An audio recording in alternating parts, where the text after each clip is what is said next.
started. And so, everything, he always seemed to be in a hurry, and he was pretty driven clear up until he finally retired. He was pretty well driven. When did he, I can't really remember because I was, I don't know, 10. I don't know how old I was, but didn't he quit when he was like 90? Wasn't it 90 when he stopped driving a tractor and helping during harvest? Yeah, so that's another tie into this barn is he quit driving a tractor when we were unloading beans into the bin that sits right next to this barn. And to pull in and dump, you have to drive like you're driving straight into the front side of the barn and then turn as short as you can for the hopper on the wagon to hit the auger because of the way you have to set the auger in there between another bin.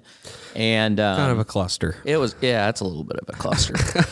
And but we're not getting rid of this barn, so we're going to make it work no matter what. And it's easier now because we've made some more room. But anyway, he pulled in, and he was driving our cab tractor. He was driving our 7820, and he pulled out to go back to the field, and I pulled in, and I noticed green paint down the front of the barn, and the door was busted in on the front, and I was like, holy shit. Glad it wasn't me. I was glad it wasn't me. And so anyway, I was unloading, and he comes pulling in, and he walks up there, and he was pretty irate, and he's asked me, I won't use all the explicatives that he used, but he basically wanted to know what the hell I had done to the barn. And I looked at him and I said, why don't you just walk on back to the front end of your tractor and look at the weights on the 7820? And there's white paint down those weights. And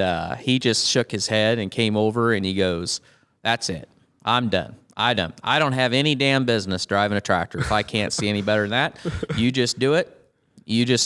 I'm just going to the house. Anyway, so there's guys that, they talk about how hard it is for that generation. Like they talk about trying to get their dad out of the tractor or out of the combine. And my dad he was just the guy that, whatever it was, when he was done, he was done. And